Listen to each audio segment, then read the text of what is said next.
¿Alguna vez has deseado que Dios fuera como tú esperas? Que siempre actúe según tus planes, que nunca falle, que responda de la manera que tú crees que es correcta. La Biblia nos revela un Dios que nos ama profundamente, que es misericordioso, bondadoso, fiel, verdadero y sabio. Pero seamos honestos, a veces sus acciones nos parecen un tanto misteriosas, incluso contradictorias. ¿Cómo podemos entenderlo? ¿Cómo podemos relacionarnos con un Dios tan grande, tan santo y al mismo tiempo tan cercano? Hoy en Ciudad Salem vamos a adentrarnos en 7 de los 14 atributos comunicables de Dios. Son esos aspectos de su carácter que Él comparte con nosotros, que nos permiten no solo conocerle, sino también reflejar su naturaleza en nuestra vida diaria. Prepárate, porque lo que vamos a descubrir hoy no es teoría lejana. Es una invitación viva a caminar como hijos que parecen a su Padre Celestial. El mundo cambia, nosotros cambiamos, pero Dios nos revela su carácter a través de su amor, gracia, misericordia.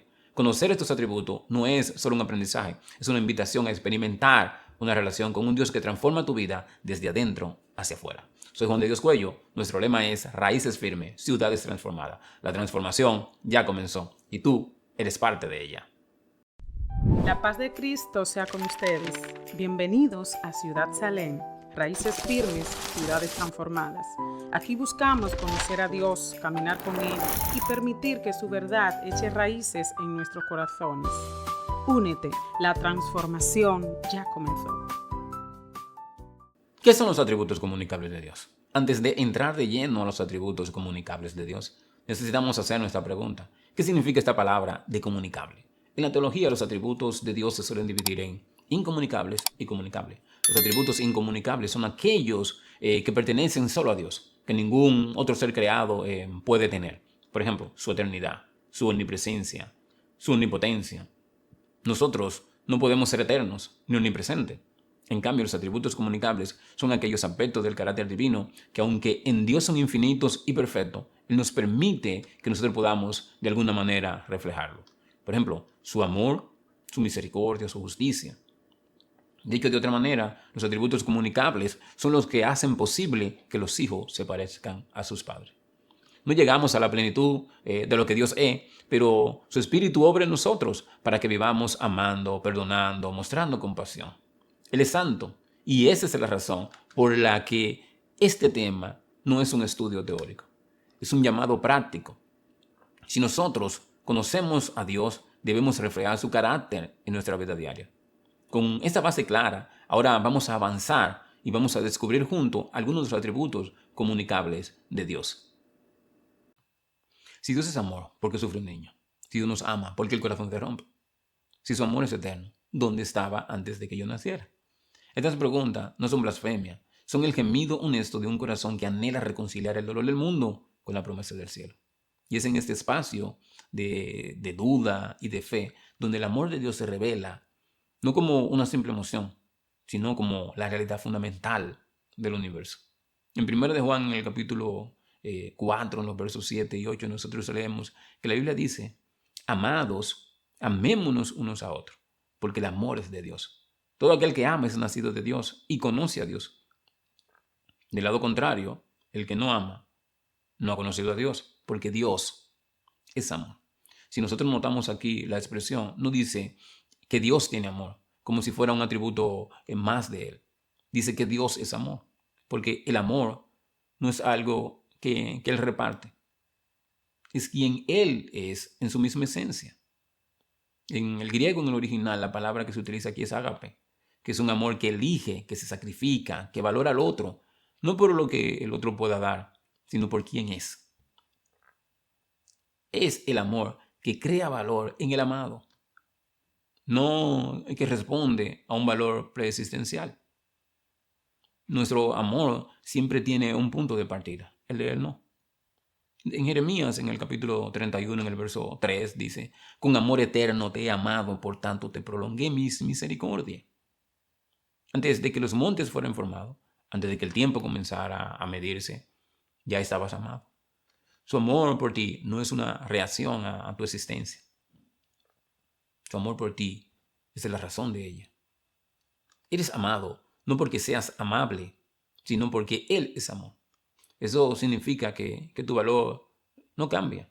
No depende de tu desempeño, no depende de tu estado de ánimo o de tu capacidad de creer. es una realidad objetiva establecida por Él.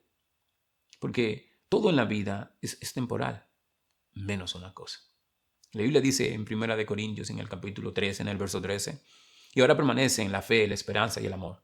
Estos tres, pero el mayor de ellos es el amor. Porque la fe se volverá vista, la esperanza se convertirá en realidad, pero el amor nunca será reemplazado. Es el idioma, si se puede decir así, nativo del cielo. Porque todo lo que construimos con fe y esperanza aquí encuentra consumación final en el amor. Por eso es el mayor, porque es lo único que trasciende el tiempo y permanece para siempre. El amor de Dios no es una filosofía. Si pudiéramos parafrasearlo, será una persona que tiene cicatrices. Nosotros vemos en Romanos, en el capítulo 5, en los versos 7 y 8, eso pone una perspectiva a nuestra vida. Porque se dice ciertísimamente, apenas morirá alguno por un justo. Con todo pudiera ser que alguno osara morir por el bueno. Mas Dios muestra su amor para con nosotros, en que siendo aún pecadores, Cristo murió por nosotros. La medida del amor no es lo que está dispuesto a dar por algo imperfecto, sino lo que das por alguien que no lo merece. Morir por un héroe sería algo comprensible, pero morir por un traidor, eso es el amor agape. La cruz no es la consecuencia del amor de Dios, es su definición más clara. Es donde el amor eterno choca con el tiempo y deja una marca indeleble en la historia. El amor de Dios no te excusa de las consecuencias de tus actos. Te acompaña a través de ellos para redimirte. No puedes hacer nada para que Dios te ame más, porque ya Él te ama con todo lo que Él es, y no puede hacer nada para que te ame menos. Tú tienes que entender que el propósito de tu vida no es ganar su amor, sino descansar en Él, y esto reflejarlo hacia los demás. El amor que no cuesta nada, no vale nada, pero el amor de Dios le costó todo, y por eso te valora a ti con todo. Ahora, nosotros tenemos que tomar en cuenta y reconocer que sabiendo todo esto, tenemos que pensar en cómo se ve una vida fundada en este amor. Una vida fundada en este amor nos brinda una seguridad radical, porque ya tu identidad ya no se construye sobre tus logros o tus fracasos, sino sobre la verdad, y es una verdad inquebrantable, de que eres amado por Dios. Esto nos libera de la ansiedad y del desempeño y de buscar siempre la aprobación. Si nosotros vemos, por ejemplo, en Juan, en el capítulo 4, donde estábamos leyendo en 1 de Juan, vemos el verso 19, lo que dice. Dice, nosotros le amamos a Él porque Él nos amó primero. Solo el amor recibido puede ser entregado. Dejamos de amar para ser amados y empezar a amar porque ya somos amados. Porque ya somos amados. Saber que eres amado incondicionalmente te da la libertad de ser auténtico, de admitir tus fallas y de pedir ayuda, porque tu valor no está en juego. El amor de Dios no es la respuesta a todos tus ¿por qué? Y la respuesta a todos tus ¿para qué? No explica todo el dolor, pero le da propósito redentor. No te promete una vida fácil, pero te promete que nunca estarás solo en ella. Así que la próxima vez que la duda llame a tu puerta, no le des explicaciones, solo señala hacia la cruz. Señala hacia el vacío del sepulcro y recuerda que si Él no guardó ni a su propio Hijo, ¿cómo no te dará también con Él todas las cosas? Eres amado no por lo que hiciste, sino por quien es Él. Dios te bendiga. Si la salvación es un regalo, entonces nuestras acciones no importan. Si el perdón es incondicional, ¿para qué esforzarnos en ser mejores? Y si este favor es gratuito, ¿por qué a veces parece tan escaso? Estas preguntas no son un signo de rebeldía, sino de una mente que trata de comprender lo que parece demasiado bueno para ser verdad. Porque en nuestro mundo decimos que nada es gratis. Todo se gana, se merece o se negocia. La idea de un favor completamente inmerecido desbarata toda nuestra lógica y sobre todo nuestro orgullo. Nosotros vemos en Efesios, en el capítulo 2, en el verso 8 y 9, declara porque por gracia soy salvo, por medio de la fe. Y esto no de vosotros, pues es don de Dios, no por obra, para que nadie se gloríe. En el idioma original, la palabra que se utiliza aquí para gracia es charis, que significa un favor que se concede libremente sin que nada lo motive excepto la generosidad del que la da. No es un pago, no es una recompensa, es simplemente un regalo. Y el texto es claro. Esto no proviene de nosotros. Es el resultado de la gracia de Dios. No es un resultado de un mérito nuestro, sino un don de Dios. Es un obsequio que, por definición, no se puede comprar ni se puede ganar. Si nosotros leemos en el libro de Romanos, en el capítulo 13, en los versículos 23 y 24, esto le añade, si se puede decir, una capa más de profundidad. Porque dice, por cuanto todos pecaron y están destituidos de la gloria de Dios, siendo justificados gratuitamente por su gracia, mediante la redención que es en Cristo Jesús. Nosotros podemos decir que el diagnóstico universal es que todos hemos fallado y estamos en cierto modo desconectados con Dios. Pero la solución también es universal. Somos puestos en armonía nuevamente de forma gratuita por su gracia. Es un acto de restauración que nos alcanza justo donde estábamos. La gracia no es un plan B de parte de Dios. No es algo que Dios activó cuando todo lo demás falló. La expresión primaria de su carácter hacia la humanidad. Nosotros vemos en 2 de Timoteo, en el capítulo 1, en el verso 9, nos habla de algo muy importante.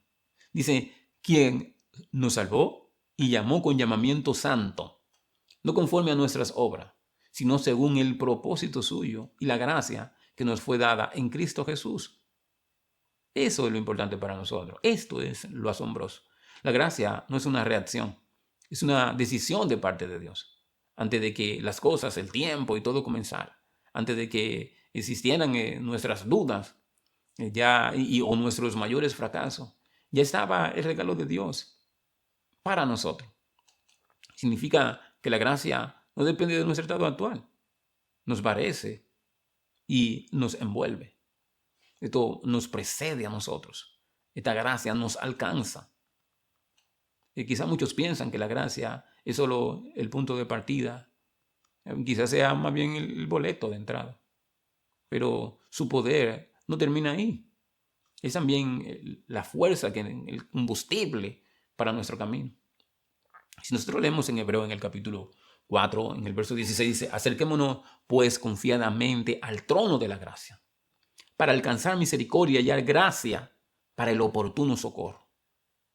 Nota que si nosotros leemos aquí, no dice al trono del juicio o al trono de los méritos, es al trono de la gracia, un lugar al que nosotros podemos acudir con confianza, no porque seamos perfectos, sino porque sabemos que allí encontraremos ayuda exactamente en el momento que más lo necesitamos.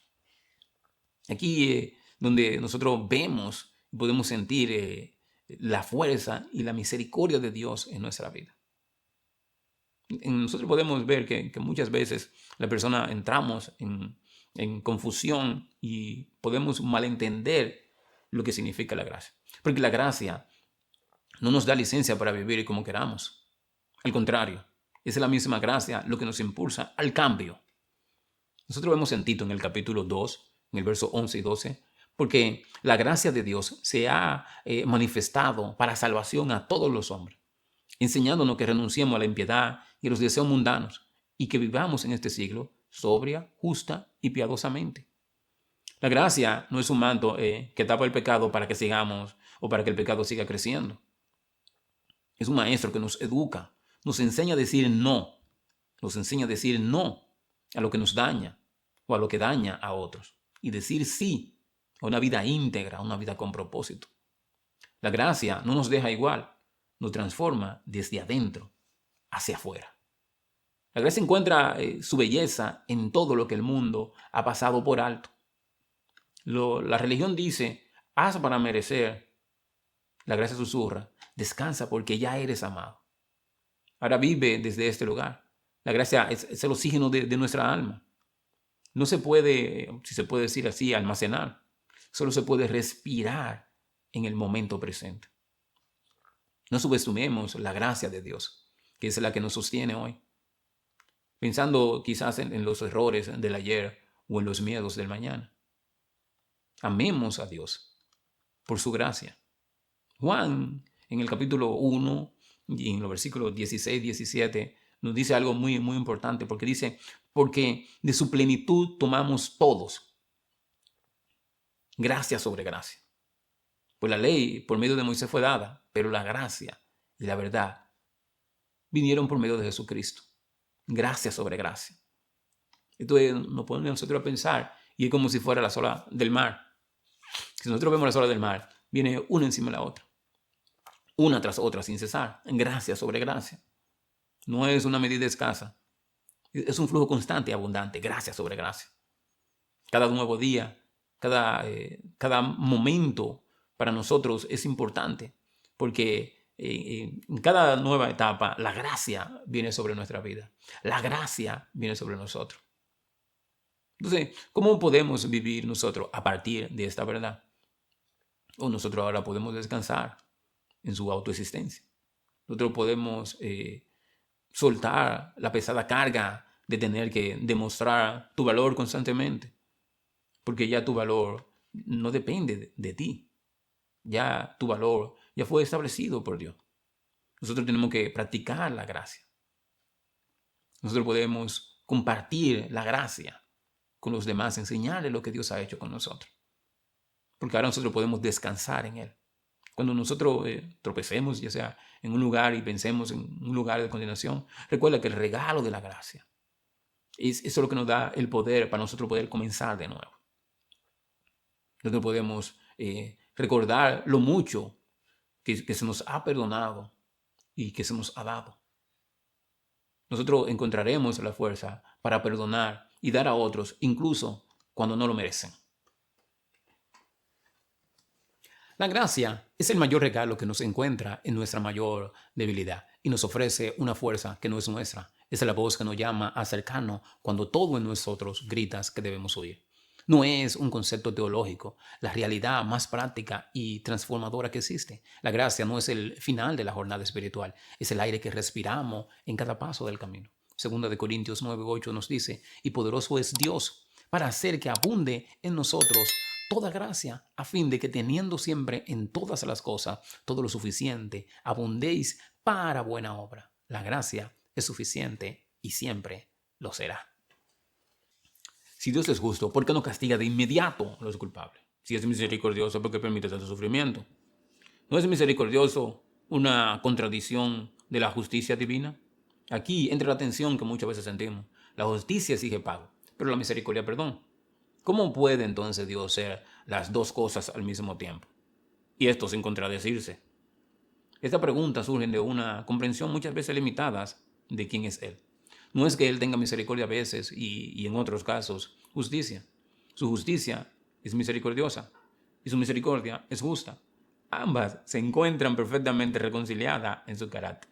Nosotros vemos en Éxodo, en el capítulo 34, en los versos 6 y 7, dice, misericordioso y piadoso, tardo para la ira, y grande misericordia y verdad, que guarda misericordia a millares, y que perdona la iniquidad, la rebelión y el pecado, y que de ningún modo tendrá por inocente al culpable. Cuando Dios se presenta ante Moisés, no empieza hablando de su poder creador o de su justicia punitiva, sino de su misericordia, porque este es el fundamento de cómo se relaciona con su creación. La palabra aquí en hebreo que se utiliza para misericordia es ruhán, que evoca un amor visceral desde adentro, es compasivo, como el de una madre por su hijo que lleva en su vientre. Es un amor que se conmueve desde adentro. Pero si notamos el equilibrio, Él perdona la iniquidad, pero de ningún modo tendrá por inocente al malvado. La misericordia no anula la justicia, la satisface, pero de otra manera, no igual como nosotros lo haríamos. Nosotros, por ejemplo, vemos en Lamentaciones, en el capítulo 3, en el verso 22 y 23, dice, por la misericordia de Jehová no hemos sido consumidos, porque nunca decayeron sus misericordias. Nuevas son cada mañana. Grande es tu fidelidad. Jeremías escribe esto desde la ceniza de una ciudad destruida como consecuencia del pecado. Y aún allí, en medio del juicio, reconoce que la única razón por la que aún hay un remanente con vida, la única razón por la que hay esperanza de restauración es por la misericordia de Dios. Esto no es un sentimiento ocasional. Ese es su modo de operar por defecto. Su misericordia se renueva cada mañana cuando sale el sol. Así como sale el sol cada mañana, así se renueva su misericordia. Cada nuevo día es un acto de su misericordia. Una decisión de darnos a nosotros una nueva oportunidad. No de darnos lo que nosotros merecemos, sino una nueva oportunidad. Porque ya vimos que todos hemos pecado y estamos destituidos de la gloria de Dios. Pero su misericordia se renueva. La misericordia de Dios, eso es lo que se interpone entre nuestra humanidad, si se puede decir así, frágil, nuestras consecuencias naturales de nuestra decisión. Porque si Él nos diera a nosotros conforme lo que nosotros hemos hecho, entonces ya hubiésemos pasado a otra vida. Pero por su misericordia, ese es el muro de contención ahí que evita que seamos consumidos. Que seamos consumidos. Si nosotros vemos, por ejemplo, en el Salmo 103, nosotros pudiéramos ver versículos ahí del día al 14, pero dice, no ha hecho con nosotros conforme a nuestras iniquidades, ni nos ha pagado a nosotros conforme a nuestros pecados. Y dice como el Padre se compadece de los hijos, así se compadece el Señor de los que le temen. Porque se acuerda de nuestra condición. Él sabe que somos polvo. Dios no nos trata según nuestras deudas, sino según su compasión. Su misericordia es tan inmensa como la distancia más grande que nosotros podamos imaginar. En este episodio veíamos que desde el oriente hasta el occidente, eso sería una distancia infinita. Eso sería algo incruzable porque del oriente hasta el occidente, eso es punto uno para allá y el otro para acá. Así de lejos están nuestros pecados delante de Dios, por su misericordia. Y la base de esta misericordia no es nuestra fortaleza, sino nuestra fragilidad. Porque Él sabe que somos polvo. Él nos conoce. Y en ese conocimiento, elige tener compasión de nosotros. La misericordia de Dios no es solo el no hacer o el no castigar. Es un hacer activo que nos rescata. Nosotros vemos en Efesios, en el capítulo 2, en los versos 4 y 5, dice, pero Dios, que es rico en misericordia, por su gran amor con que nos amó, aun estando nosotros muertos en pecado, nos dio vida juntamente con Cristo. Entonces, el punto más alto de la misericordia de Dios no se limita a perdonar a un criminal. Le da vida ya al cadáver porque estábamos muertos en nuestros delitos y pecados. Cuando estábamos ya muertos espiritualmente, incapaces de responder, de pedir ayuda o de merecer algo de parte de Dios, Dios actuó motivado por la riqueza de su misericordia. La misericordia es la razón por la cual su gracia actúa en nuestra vida. La gracia ya hablamos que no es algo que nosotros merecemos. Porque la misericordia de Dios nos libra de lo que merecíamos. Por eso Él actúa en nuestra vida. En segunda de Tito, en el capítulo 3, nosotros leemos en el verso 5, dice, nos salvó no por obra de justicia. Nos salvó no por obra de justicia que nosotros hubiésemos hecho, sino por su misericordia. La salvación no inicia con un mérito de nosotros, sino con su misericordia. La misericordia de Dios, esa que nos transforma, nos ayuda a recibir misericordia. Nosotros deberíamos cambiar irrevocable toda nuestra forma de nosotros ver a los demás. Porque ahora ya nosotros actuamos con misericordia. Sabemos que su misericordia ha actuado en nuestra vida. Entonces nosotros tenemos que actuar con misericordia frente a los demás. Jesús, si se puede decir así, lo resumió todo en una sola frase. Si nosotros vemos en Mateo, por ejemplo, en el capítulo 9, en el verso 13, dice, id pues y aprended lo que significa misericordia quiero y no sacrificio. Misericordia quiero y no sacrificio. Jesús confronta a los religiosos de su época, sus rituales, sus sacrificios, todo su estilo de vida, porque eran vacíos, carecían de compasión. Para Dios, un acto de misericordia hacia un necesitado vale más que 1000 rituales perfectos, pero fríos. La verdadera religión, la que agrada a Dios, es practicar que nosotros podamos hacer misericordia con los demás. Es esta que se conmueve con el que sufre. En Lucas 6:36 nos da un mandato bien práctico. Sed pues misericordioso, como también vuestro Padre misericordioso. No es una sugerencia, es un mandato. Es un mandato basado en una realidad. Como hemos sido recipientes de su misericordia infinita, ahora estamos obligados a ser el canal de la misma misericordia. Nuestra capacidad de ser misericordioso con otro es el testimonio de cuánto hemos entendido la misericordia que Dios ha tenido con nosotros. Nosotros podemos ver que la misericordia es el puente entre la justicia santa de Dios y nuestra miseria humana. Este puente, ya sabemos que tiene un nombre. Este puente es Jesucristo. La justicia dice, hay una deuda. La misericordia dice, hay un camino para cancelarla. Dios nos da lo que nosotros nos merecemos. Eso es misericordia. Dios nos da lo que no merecemos. Eso es gracia. Y nosotros necesitamos ambas. Un creyente sin misericordia es como un hospital sin médico. Tiene un nombre, tiene la fachada, tiene la forma, pero le falta la esencia. La misericordia que nosotros recibimos es la medida conforme a la que Dios ha puesto en nuestra vida. Y ahora nosotros estamos llamados a dar misericordia. Entonces, ¿cómo se ve la misericordia en nuestra vida diaria? En la gratitud. Nosotros tenemos que comenzar cada día reconociendo, estoy vivo por su misericordia. Este aire que acabo de respirar ahora es un regalo de su compasión. Entonces ahora esto cambia toda nuestra perspectiva de lo que nosotros somos y nuestra actitud ante la vida. Nosotros podemos sentir ese autoperdón. Dejar de flagelarnos, de hacernos daño por errores que nosotros hemos cometido en el pasado. Errores que ya Dios perdonó. Si nosotros aceptamos su misericordia, es también ser misericordioso con nosotros mismos. Pero también esta acción tenemos que transferirla a otro. Tenemos que ser pacientes con el que aprende lento. Tenemos que dar perdón al que nos ha ofendido. Tenemos que tener una compasión activa por el que sufre. Debemos de dar segunda, tercera, cuarta, quinta, todas las oportunidades a los demás que sean necesarias. La misericordia de Dios no es una teoría, es la historia de tu vida. Es de la razón por la que aquel error que pudo destruir no lo hizo.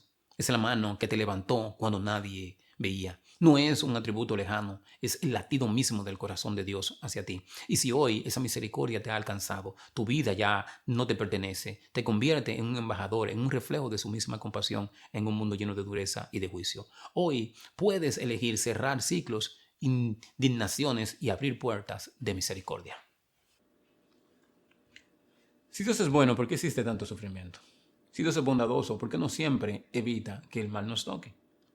¿Por qué a veces parece que la bondad de los malvados prospera mientras que los buenos sufren? Estas son preguntas que todos en algún momento nos hemos hecho.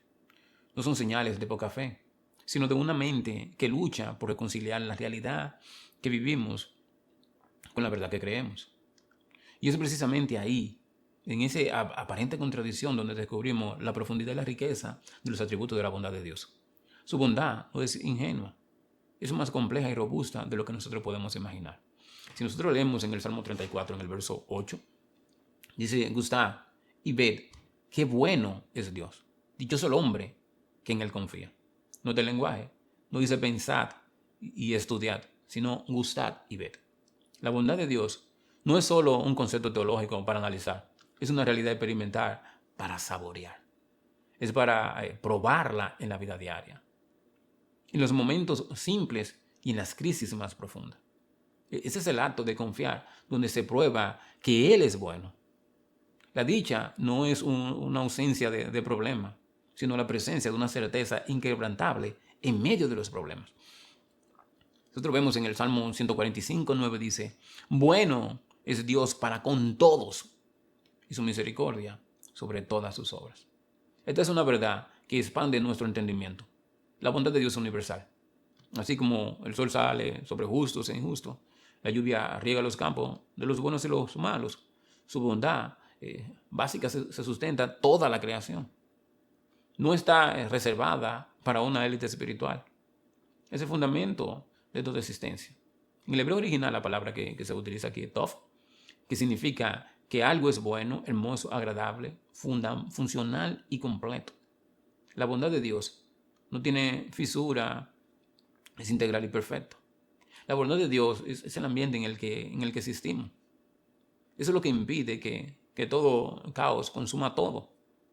Por ejemplo, en el libro de los Hechos, en el capítulo 14, en el verso 17, dice: si bien no se dejó a sí mismo sin testimonio, haciendo bien, dándonos lluvia del cielo y tiempo fructífero, llenando de sustento y de alegría nuestros corazones. Cada estación, cada cosecha, cada latido del corazón es un testimonio silencioso, pero constante, de la bondad de Dios sustentadora, que sustenta todas las cosas. Es una bondad que a veces precede a nuestra fe y es independiente de nuestra obediencia. Es la razón por la que la vida, a pesar de todo el dolor, aún contiene belleza, alegría y bondad. Dios no solo es bueno en la creación, es bueno en la redención. Transforma lo malo en bien. En Romanos 8:28 dice: sabemos que los que aman a Dios, todas las cosas le ayudan a bien. Esto es a lo que conforme a su propósito son llamados. Este versículo es bien interesante, porque no es un talismán mágico. No dice que todas las cosas son buenas. La traición, la enfermedad, la pérdida, no son buenas. Pero dice que Dios, en su bondad y en su poder, las hace que las obras para nosotros sean de bien. Su bondad es activa y estratégica. Allí se puede decir que teje incluso los hilos rotos de nuestra vida con amor, con alegría, con gozo y con propósito. Si nosotros pensamos, por ejemplo, en la historia de José, vendido por sus hermanos como esclavo, acusado falsamente, olvidado en prisión, años de aparente silencio de parte de Dios y él sufriendo, uno se pudiera preguntar: ¿y dónde estaba entonces aquí la bondad de Dios? Pero nosotros vemos que al final José lo entendió. Vosotros pensaste mal contra mí, mas Dios, dice él, lo encaminó a bien. Porque la bondad de Dios no evitó que él cayera en el pozo, sino que la usó para salvar a toda una nación y preservar el linaje del Salvador. La bondad de Dios trabaja en una escala de tiempo eterno, no en nuestro plazo limitado. La bondad de Dios no es una indulgencia. A veces su bondad se expresa diciendo no. Y a veces se expresa diciendo no. Nosotros vemos en el libro de Hebreos, en el capítulo 12, por ejemplo, en el versículo 11, 10 y 11, porque ellos, hablando acerca de nuestros padres terrenales, nos disciplinaban por poco tiempo, como a ellos les parecía. Pero Dios, para lo que nos aprovecha, para lo que nos es provechoso, para que participemos de su santidad. Es verdad que ninguna disciplina al presente parece ser causa de gozo, sino de tristeza, pero después da su fruto apacible de justicia a los que en ella han sido ejercitados. La disciplina de Dios es una expresión de su bondad paternal. Él es demasiado bueno para dejarnos como estábamos. Su bondad no busca nuestra comodidad temporal, sino nuestra transformación eterna. El dolor de la poda, de la prueba y del cuidado, no que Él nos abandona. Esto hace Dios. Nosotros tenemos que saber que la bondad de Dios no es ausencia de dificultades, sino seguridad de su presencia y propósito en medio de ellas. Confiar en la bondad de Dios cuando todo sale bien es fe fácil. Confiar en ella en la oscuridad es fe auténtica. La bondad de Dios no es un sentimiento, es una realidad objetiva que existe independientemente de nuestras circunstancias subjetivas.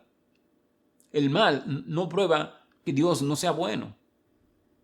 En muchos casos prueban que necesitamos desesperadamente que Él redima todas las cosas. El punto más alto de la bondad de Dios no fue darnos una vida fácil, sino darnos a su Hijo Jesucristo. Entonces ahora nosotros tenemos que responder a esta bondad con gratitud Cultivar un corazón agradecido por las bondades diarias que Él nos da. El aire, la comida, una sonrisa. Todo lo que nosotros tenemos, porque la Biblia acabamos de analizar y de leer que todas las cosas nos ayudan a bien. Quizás ahora tú estás atravesando por un momento difícil. No lo sé. Pero tú tienes que entender que en Dios estas cosas son las que nos fortalecen y nos van a ayudar a bien porque son conforme a su propósito. Entonces tenemos que dar por gracia y ser agradecidos. Este es el antídoto contra la amargura y contra la queja. Señor, te doy gracias. En este momento no lo entiendo, pero te doy gracias. Nosotros podemos soltar la necesidad de entenderlo todo y descansar en el carácter bueno de Dios. Especialmente cuando el camino parece un poco difícil. Él es bueno y punto. Él es bueno y punto. Ser agente de su bondad en el mundo, la bondad se vuelve práctica en actos simples. Una palabra de aliento. Una ayuda desinteresada. Una mano tendida a quien está en dificultad. En Efesios nos dice, en el capítulo 4, el verso 32 nos dice, antes sed bondadosos unos con otros, misericordiosos, perdonándonos unos a otros, como Dios también os ha perdonado a vosotros. La bondad de Dios es el telón de fondo de toda la historia. Es la razón por la que la belleza aún existe en un mundo tan fracturado. En la seguridad que susurra en la noche, no está solo. Esto no es inútil. Yo estoy obrando, dice el Señor. Hoy puedes elegir y confiar, puedes elegir saborear su bondad en lo simple, saborearlo en el agua, en un abrazo de un ser querido, en la quietud del amanecer. Cada uno de ellos es un recordatorio, bueno es Dios, para siempre es su misericordia. Si Dios es verdad, ¿por qué hay tanta mentira en el mundo? Si Dios es perfecto y verdadero, ¿por qué vivimos rodeados de engaños, medias verdades, fake news y mucha injusticia? Y aún, algo más personal, si Dios es verdad, ¿por qué a veces sus promesas parecen tardar tanto? ¿Por qué su camino parece así como un tanto medio oculto? Estas preguntas no son nuevas. Golpean la puerta de la fe de todos los creyentes en algún momento de nuestra vida. Es que nosotros vivimos en una era donde la verdad muchos se la miden de manera relativa, donde lo que es verdad para uno es intolerancia para otro. En medio de este caos de opiniones necesitamos un ancla, necesitamos redescubrir que la verdad no es un concepto, sino Jesucristo. Dice la Biblia en el Salmo 31, en el verso 5, en tus manos encomiendo mi espíritu. Me has redimido, oh Dios, Dios de verdad. David escribió esto en medio de una crisis profunda, al que lo acorralaba, sus enemigos lo tenían en opresión. Pero su confianza no estaba puesta en una filosofía, sino en el carácter de Dios. Él llama el Dios de Emet. Emet es la palabra hebrea que significa verdad, pero también firmeza, confianza, constancia. Esto es una verdad que es fiel, es una roca que no se mueve. David no solo estaba diciendo que Dios dice la verdad, estaba diciendo que Dios es la verdad. Es su esencia misma. En un mundo de arena movediza, es que suele estar firme. La verdad de Dios no es solo algo que Él dice, es la sustancia misma de todo lo que existe, porque Él, en la realidad, es la realidad definitiva, Él es Dios. Juan 14, en el verso 6, dice una declaración radical. Jesús dijo, yo soy el camino, la verdad y la vida, y nadie viene al Padre si no es por mí.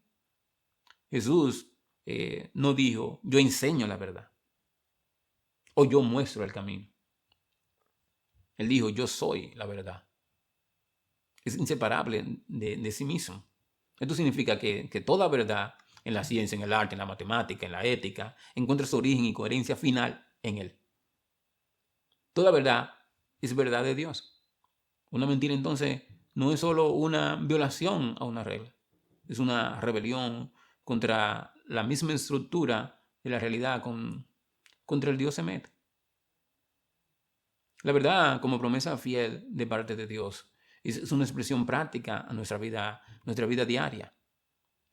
La fidelidad de Dios es la expresión más alta de su carácter, de su palabra y de su verdad.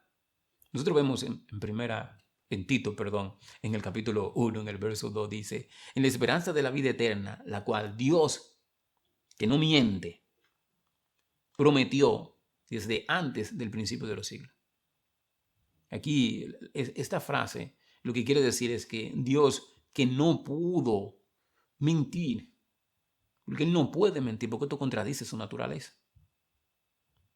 Para Dios, mentir sería negar su propia naturaleza. Es imposible. Por lo tanto, sus promesas no están basadas en circunstancias cambiantes, sino en su carácter inmutable. La esperanza de la vida eterna no es un deseo iluso. Es una certeza basada en la naturaleza veraz de quien lo prometió. Nosotros vemos en Números, en el capítulo 23, en el verso 19, dice, Dios no es hombre para que mienta, ni hijo de hombre para que se arrepienta.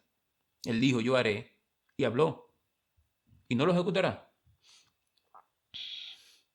La verdad es que la luz reveladora de Dios. La verdad no se esconde, se expone. Es una luz que disipa las tinieblas del engaño y la ilusión. La Biblia dice en el Salmo 119, en el verso 160, dice, la suma de tu palabra es verdad, y el eterno es todo juicio de justicia. Toda la palabra de Dios es verdad. No es un libro de sugerencias, sino es una revelación de la realidad tal como Él es. Es el lente a través del cual debemos ver el mundo, nuestra vida, nuestras decisiones. Nos revela la verdad sobre nosotros mismos, que somos pecadores. La verdad sobre nuestros problemas. El pecado nos separa de Dios. Y la verdad sobre nuestra solución, que es la gracia por medio de Jesucristo, que nos lleva a la salvación. La verdad de Dios no es solo algo en lo que crees. Es algo en lo que debemos confiar. Como así nosotros confiamos en que el sol saldrá mañana. En un mundo de espejo distorsionado, la palabra de Dios es el único espejo que muestra nuestro verdadero rostro. La mentira es vivir como si Dios no existiera o como si sus mandamientos no importan. La verdad es alinear nuestra vida con la realidad de quién es Él. No puede construir una vida estable sobre la arena movediza de la opinión popular. La verdad de Dios es el único cimiento inquebrantable. Cada vez que nosotros elegimos la honestidad sobre el engaño, estamos declarando nuestra lealtad al Dios de verdad. Ahora nosotros tenemos que ver esto, cómo se vive, cómo nosotros podemos vivir a través de la luz de este atributo, de la verdad de Dios. Nosotros podemos orar con confianza, sabiendo que Dios escucha y responde según su voluntad verdadera y buena. Podemos descansar en sus promesas. Aunque todo nuestro alrededor parezca contradecirla, nosotros decidimos creer a esa verdad. Nos da discernimiento esta verdad. Debemos examinarlo todo a través de la luz de la palabra de Dios. Todas las ideologías, la enseñanza, nuestras propias opiniones también. Y preguntar, ¿esto se alinea con la verdad de Dios? Nuestra vida debe ser un reflejo de la verdad de Dios. Esto significa honestidad en nuestras palabras, transparencia en nuestras acciones y coherencia en lo que creemos y cómo vivimos. Nosotros vemos que en Efesios, en el capítulo 4, en el verso 25, nos da una orden. Dice, por la cual nosotros debemos desechar la mentira, hablar verdad, cada uno con su prójimo, porque somos miembros los unos de los otros. La verdad de Dios no es un concepto lejano para nosotros, ni para debatir en aula teológica. Es el oxígeno del alma. Es el suelo firme bajo nuestros pies cuando todo parece derrumbarse. Es la brújula en la niebla cuando todo tenemos confusión cultural. Dios no nos llama a defender una filosofía, sino a conocer a una persona, a Jesús, que es la verdad encarnada. Y en Él encontramos la libertad más profunda, la libertad de dejar de pretender, de dejar de actuar, dejar de esforzarnos para construir nuestra propia verdad. Podemos simplemente descansar en la roca que es eterna, firme, confiable y verdadera. La pregunta para nosotros es, ¿Estamos construyendo nuestra vida sobre la arena movediza de la opinión popular o sobre la roca de la verdad eterna? Empecemos con honestidad. Si Dios es fiel, ¿por qué a veces el silencio es la única respuesta a nuestras oraciones más fervientes? Si cumple sus promesas, ¿por qué la vida duele tanto y los finales felices a veces se ven como tan lejanos? Esa tensión entre lo que creemos de Dios y lo que experimentamos, no la ignoremos. En lugar de esto, permitamos que nos guíe a una comprensión más profunda y menos ingenua de lo que realmente significa que Dios es fiel. En Deuteronomios, en el capítulo 7, en el verso 9, dice: Conoce pues que Jehová tu Dios es Dios, Dios fiel, que guarda el pacto y la misericordia a los que le aman y guardan sus mandamientos hasta 1000 generaciones. La fidelidad de Dios no es un estado de ánimo, es un pacto. Esto lo ata a su carácter, no a nuestro desempeño. Si notamos aquí, el versículo no dice, Dios es fiel cuando nosotros le amamos y guardamos sus mandamientos. Dice que Él es fiel y extiende su misericordia a aquellos que le aman. Su fidelidad es la causa de nuestra respuesta en el efecto. Él es fiel. Punto. Es quien es. La fidelidad que sostiene la creación, la fidelidad de Dios, eso es lo que mantiene el universo en funcionamiento. Esa es la garantía de que todas las leyes de la física son constantes, que el sol saldrá cada mañana y que las estaciones sucederán. Si nosotros vamos al Salmo 119, en el 89 al 90 dice: Para siempre, oh Dios, permanece tu palabra en los cielos, de generación a generación tu fidelidad. Tú afirmaste la tierra y subsiste. Cada amanecer es un recordatorio silencioso, pero elocuente de la fidelidad de Dios. Él no se cansa, Él no se distrae, Él no abandona su puesto. Su fidelidad es la columna vertebral de la realidad misma. La fidelidad que cumple con sus promesas. Dios no solo hace promesas, las cumple. Su palabra y su acción son inseparables. Nosotros vemos en Primera de Reyes, por ejemplo, en el capítulo 8, en el versículo 56. Dice: Bendito sea Dios, que ha dado paz a su pueblo Israel, conforme a todo lo que Él había dicho. Ninguna palabra de todas sus promesas que expresó ha fallado. ¿Qué declaración? Ninguna palabra ha faltado de la que Él ha prometido. La fidelidad de Dios es meticulosa. Se extiende a cada detalle, a cada palabra de sus promesas. No es una fidelidad general o aproximada. Es precisa y completa. Pero 10:23 nos da una aplicación bastante práctica de esto. Porque dice que mantengámonos firmes a las promesas de nuestra esperanza, sin fluctuar, porque fiel es el que prometió. Nuestra esperanza no es un sentimiento etéreo, sino un objetivo sólido, que es el carácter fiel de Dios. Podemos aferrarnos a ella sin miedo, porque su base no es nuestra fragilidad, sino su inquebrantable fidelidad. La fidelidad de Dios es la que nos sostiene en las pruebas, en todos los momentos de nuestra vida. La fidelidad de Dios no siempre nos libra de la tormenta, pero siempre nos sostiene en medio de ellas. En medio de ellas. En 1 Corintios, en el capítulo 10, nosotros vemos en el verso 13, dice: no os ha sobrevenido ninguna tentación que no sea humana, pero fiel es Dios, que no os dejará ser tentado más de lo que podamos resistir, sino que dará también juntamente con la tentación la salida para que podáis soportar. Su fidelidad aquí se mantiene como un conocimiento íntimo de nuestras limitaciones.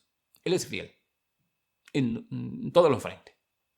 Nos protege de ser destruido por una carga abrumadora y nos provee la salida, la estrategia, las fuerzas para atravesarla. Su fidelidad es activa, no pasiva. Su fidelidad es activa, no pasiva. La fidelidad de Dios no se mide por la ausencia de problemas, sino por la presencia constante en medio de ellos. Nuestra fe a menudo vacila, pero su fidelidad nunca. Él prometió explicarnos todo pero Él sí prometió acompañarnos en todo. Eso es su fidelidad. Cada promesa que nosotros podamos ver que es incumplida aquí en la tierra nos señala hacia la fidelidad última de que Dios, que se cumplirá en la eternidad. La cruz es la prueba máxima de su fidelidad. Él fue fiel a la promesa de redimirnos, incluso a un costo infinito. Ahora, esto debe nosotros llevarnos a pensar cómo debe moldearnos este atributo en nuestra vida. O sea, esto nos debe dar descanso, no ansiedad.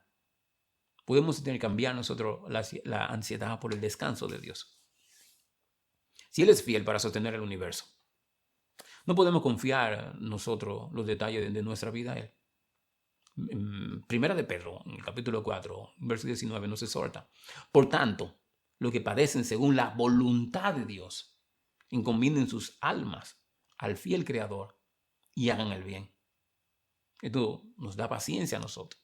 Nosotros ahora podemos orar con persistencia, no para convencer a un Dios reacio, sino para alinearnos con el tiempo y los métodos de un Dios fiel que siempre obra para nuestro bien. La fidelidad de Dios nos inspira a ser fieles en nuestras palabras, en nuestras relaciones, en nuestras responsabilidades. Ser personas en quienes se puede confiar es una de las formas más prácticas de reflejar el carácter de Dios. La fidelidad de Dios es el paisaje constante detrás del siempre cambiante drama de toda nuestra vida. Es el ritmo constante del corazón de Dios latiendo detrás de los ruidos altibajos de nuestras emociones. Cuando el matrimonio flaquea, Él es fiel. Cuando la salud decae, Él es fiel. Cuando las finanzas se derrumban, Él es fiel. Cuando la soledad aprieta, Él es fiel. No porque todo lo soluciona mágicamente, sino porque Él no se va. Su presencia es la promesa primera de su fidelidad. Así que hoy, cual sea tu circunstancia, puede calmar, como dijo el salmista, tu misericordia, oh Dios, me sustentan. Su fidelidad es el ancla que agarra el lecho rocoso de su carácter y eso mantiene nuestras almas seguras en cualquier tormenta. La sabiduría de Dios se eleva por encima de nuestra lógica, invitándonos no a comprenderlo todo, sino a confiar en alguien que sí lo comprende todo. En el libro de Proverbios, en el capítulo 3, nos enseña que Dios con sabiduría fundó la tierra, afirmó los cielos con inteligencia. Con su ciencia se abrieron los abismos y destilaron rocío los cielos. La sabiduría de Dios no es una atracción. Está codificada, dirían los científicos, en el ADN de la creación. Desde las órbitas precisas de los planetas hasta la complejidad de una célula. Todo revela a una inteligencia magistral. La sabiduría fue el arquitecto, pudiéramos decir, la inteligencia, el ingeniero y el conocimiento a la mano que lo ejecutaron. Esto nos dice que el universo no es producto del azar, sino de una mente deliberada y prodigiosa. La sabiduría que diseñó la redención, la máxima expresión de la sabiduría de Dios, no está en las galaxias, sino en la cruz. Este es un plan que desconcertó por completo a todas las expectativas humanas. Nosotros vemos en el libro de Corintios que Pablo en su primera carta habla, pero nosotros predicamos a Cristo crucificado, tropezadero para los judíos y locura para los gentiles, mas para los llamados, así tanto judíos como griegos, Cristo, poder de Dios y sabiduría de Dios, porque lo insensato de Dios es más sabio que los hombres y lo débil de Dios es más fuerte que los hombres. Para la mente humana, un Salvador que venga crucificado es una contradicción. Un Mesías derrotado, un rey que sirve. Eso es una locura. Pero aquí está la genialidad divina. Dios usó lo que el mundo consideraba como vil y necio para avergonzar a los fuertes y a los sabios. La cruz es el símbolo máximo de derrota, pero Dios se la convirtió en el instrumento de la victoria suprema sobre el pecado y la muerte. Esta es una sabiduría que trastorna todas nuestras categorías. La sabiduría a la que nosotros podemos acceder, lo más asombroso es que esta sabiduría no es solo para mirar, es para pedir a Dios sabiduría. La Biblia enseña en el libro de Santiago que si alguno de vosotros tiene falta de sabiduría, pídela a Dios, el cual da todo abundante y sin reproche, y le será dada. Dios no regaña nuestra ignorancia. nos invita a suplicar con su sabiduría infinita. Nos invita a suplicar por ella. No, y Él no da como quien da, sino abundantemente y sin reproche. Esta sabiduría práctica es para decisiones diarias, para discernir entre relaciones, para cómo criar los hijos, para enfrentar crisis. Es la que nos capacita para ver la vida desde otro ángulo. La sabiduría humana pregunta, ¿cómo puedo salir de esto? Pero la sabiduría de Dios pregunta, ¿cómo puedo yo aprender algo de esto? Dios no siempre calma la tormenta, pero siempre da la sabiduría para que nosotros podamos navegar en ella. La sabiduría de Dios a menudo disfraza de providencia incomprensible, ahora en el presente, pero de perfecto sentido en el futuro. Confiar en la sabiduría de Dios es preferir su silencio lleno de propósito a nuestra respuesta llena de errores. La oración no es para informar a Dios de nuestro problema, sino para alinearnos con sus soluciones, que su sabiduría nos va a dar. Nosotros ahora, ¿cómo nosotros podíamos responder a esta sabiduría que tan vasta? Con mucha humildad, reconociendo que nuestro entendimiento es limitado. En el libro de Proverbios nosotros podemos ver que dice que no seamos necios en nuestra propia opinión. La verdadera sabiduría comienza cuando dejamos de confiar ciegamente en nuestro propio criterio. Ahora, eso nos da para nosotros poder orar por discernimiento. Más que pedir soluciones específicas, debemos de pedir la mente de Cristo para tomar decisiones. Pablo le habla al pueblo de Colosa y le dice, por lo cual también vosotros desde el día que lo oímos, no cesamos de orar por vosotros, de pedir que seáis llenos del conocimiento de la voluntad de Dios en toda sabiduría e inteligencia espiritual. Paz en la incertidumbre, nosotros podemos descansar en lo que no sabemos, porque confiamos en quien sí lo sabe. La sabiduría de Dios es nuestro lugar seguro cuando el futuro es incierto. La sabiduría de Dios es el consuelo para el corazón que no encuentra respuesta. Es la seguridad de que hay un porqué detrás de cada por qué no. Él es el alivio de saber que hay un universo que no está en manos de un gobernante caprichoso o del azar ciego, sino en las manos de un Padre amoroso que te guarda, que te cuida, que te protege. Hoy puedes dejar de luchar por entenderlo todo. Puedes clamar como Salomón, no por riqueza o éxito, sino por un corazón entendido, para que la sabiduría de lo alto, que es primeramente pura, después pacífica, amable, benigna, llena de misericordia y de buenos frutos, sin incertidumbre ni hipocresía. Esa sabiduría está disponible para ti. Basta con pedirla. En el próximo episodio continuaremos hablando de los demás atributos de Dios. Hasta la próxima. Dios te bendiga.